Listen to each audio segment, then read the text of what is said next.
So we were told that we could pick up a free Harley Davison, and we went and picked up this ST-165. They were made from 1948 to 1966, and it's actually a knockoff of a DKW German bike after the war.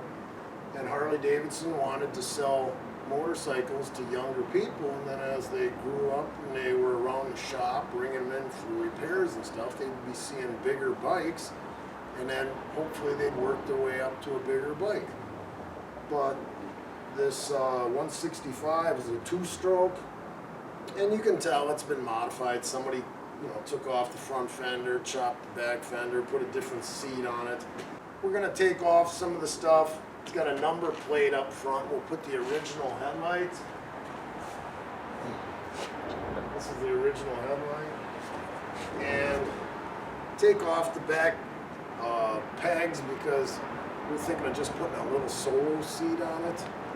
We're getting it, loosen up the brake cables and stuff. And it's got, rust on the exhaust. You can clean that up. I think just trying to get it back to looking like a little bobber, probably the best way to make it so somebody might want to restore it. There is no suspension in the back. When I first saw this, I thought it was like a monoshock going up there, but there's no pivot point down there. And there is suspension up in front. I'll take it off the kickstand. Let's see if... there's some suspension up front, but it's just the cushion of your seat and your spine in the back. You gotta loosen up everything. You can tell it's a two-stroke. There's no valves up here. There's a little carburetor underneath this cover. And there's this, the air cleaners. I think this is the choke. You just move it down. That would be choke. And then open it back up. And you gotta have a battery in here. And this is the horn, the regulator. It's really simple. Yeah, there isn't much brakes. I mean, it's probably a little band like that and a mechanical. And you can tell somebody wiped out a long time ago when I had my little 50. Those had a ball on the end. And it curled up like this, and I heated it up and it was ground, so I cut the ball off and ground. It made it look good. But when I wiped out the next time, the grips had already worn off, so I got a handlebar and the brake lever right in the chest. If you ever have the ball on there, it's safer. It won't gouge into your body as much.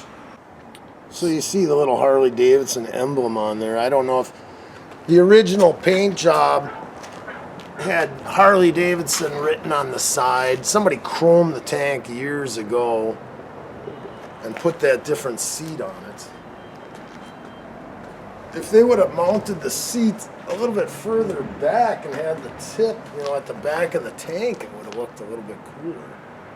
So the story goes that the original owner of this had a full-dressed hog, and his wife wanted to take the test, but you had to take the test on a bike that was bigger than 150 cc's, and this was a 165. So she took the test on this bike, and then it got used a little bit. It's been sitting for 40 years now. 48 years since 1970. So we're gonna take these headlights off because they actually hit. Well, not really. This one does. Hits when you turn. And we'll take this number plate off. Put the original headlight on it. Try to loosen up everything. You don't need two mirrors. So the kick starts. It turns the motor over, but it doesn't return. So we're thinking there's probably a spring in there. We'll just heat up the end where it broke off and twist it, put it around the pin. Then it'll at least rewind, but in the meantime, we can push start this thing, get it going. Let's see. Clutch is really stiff.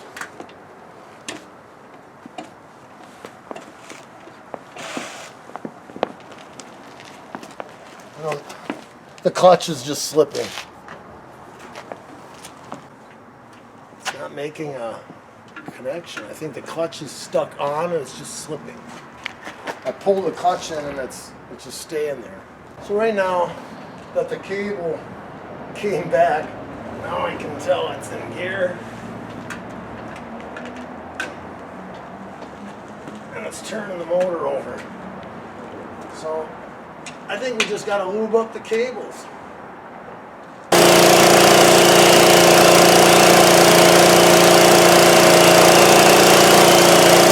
We're gonna strip this down as fine as, as minimalistic as possible, and it'll be cool. It'll be like a little bobber.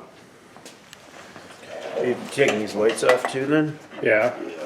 This bike actually has a shift indicator on it. Looks like it's a 3-speed.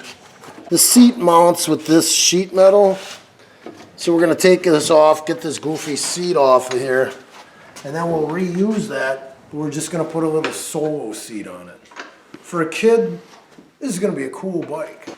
It's a mechanical brake lever with a rod to the pedal.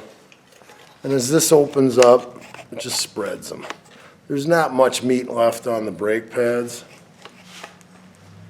But this just goes in here. So you're spinning, and if you lock it, she doesn't spin. This is kind of like a bicycle tire with the bearings and stuff. The way you tighten it up. It's not like a one shaft all the way through and a bearing on the center. Usually you've ripped yours apart, right? With the inner bearings, and you gotta have a spacer tube in between. Yep, I had to make custom spacers Me for too. mine. Yeah. So this is all done. We're just gonna clean these brakes up a little bit, put her back together. So let's say you're riding this thing and you're coming up to a gas station and you only got this much. It's not that big of an engine, but you gotta put more fuel in it. This would be the oil amount for the whole tank. So if you look down in there and you got a half tank, you'd fill up oil halfway, and then you dump that in first, and you put your fuel in there.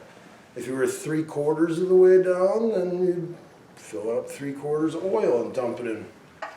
Oh yeah, it looks like a primer. You'd squirt some fuel down into the cylinder and then get it going, and then here, did we show them the choke already? Yeah. Real simple choke. That's a little bit of corrosion in there. So you can check the points and... So we took the cover off. There was no gear oil in there. Well, there was some grease. Yeah, there is grease. Okay. So you see, I thought the spring was just broke. Once in a while, it catches. But I think we left it in, we got it in gear, too. But there must be, oh yeah, that gear's engaged, it's moving. Right, it's like there's a roll pin or something that might be All shear right. off in there. So we got to get the clutch basket off, get the chain disconnected from the primary sprocket here, get this all off, and figure out why this kicker, I mean, because this is all good. This is not what we wanted to have happen. But we couldn't get that clutch basket off to see what's up with that Kickstarter. So we're going to take the chrome off of this and just paint it.